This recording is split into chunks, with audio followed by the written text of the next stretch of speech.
Yuki Kawamura stepped onto the court with a mission. From the opening moments of the game against the Utah Jazz in the NBA's Summer League on July 18, 2025, he radiated confidence. His eyes scanned the defense, and every movement he made hinted at something special. The atmosphere inside the arena buzzed, fans unsure of what they were about to witness. But Kawamura knew. He started with a hesitation dribble near the top of the key, baiting the defender into overcommitting. A quick crossover, and he was gone, slicing through the lane like a hot knife through butter. With the big man rotating late, he floated a teardrop off the glass. The crowd erupted. That was just the beginning. Every possession he touched turned into a moment. Kawamura wasn't just playing, he was orchestrating. Every cut, every pass, every shot had purpose. He didn't force anything, he read the game like a seasoned veteran. His handles, tight. His vision, surgical. His shot, pure. Utah tried switching defenders. It didn't matter. They sent a bigger wing, then a quicker guard. Still nothing. He was in rhythm, locked in, and fully aware that he had taken control. The Jazz's rotations became frantic. Help came too late. When it didn't, he punished them with crisp dimes to open shooters. One play stood out, a high pick and roll where Kawamura used the screen to perfection, stopped on a dime at the elbow, faked the pass, and pulled up. Splash. The Jazz bench groaned. His own bench jumped up. He was in his bag. But it wasn't just scoring. Kawamura's leadership showed in how he communicated, how he encouraged teammates, and how he responded to defensive pressure.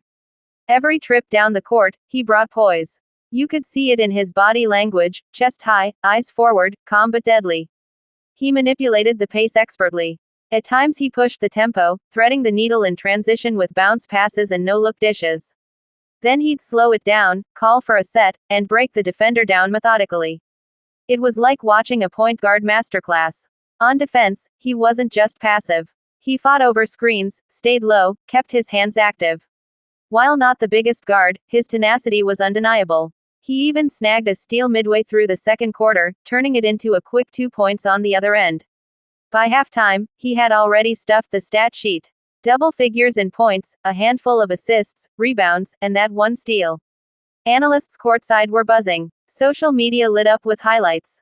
Clips of his crafty layups and pinpoint passes were already trending. Coming out of the break, he didn't miss a beat. He readjusted to the Jazz's new defensive scheme, which now featured a trapping double at half court.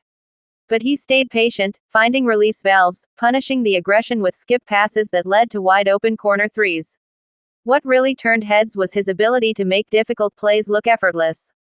He'd attack the paint, get in the air, and still find a teammate behind him for a trailing three. Or he'd draw a second defender, jump pass across the court, and hit a shooter right in the shooting pocket. Kawamura's court awareness was uncanny.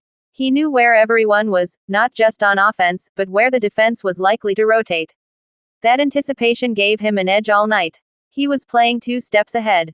There was a moment in the third quarter where he dribbled baseline, drew 3 defenders, pivoted, and delivered a bounce pass between 2 defenders that found his big man for a dunk.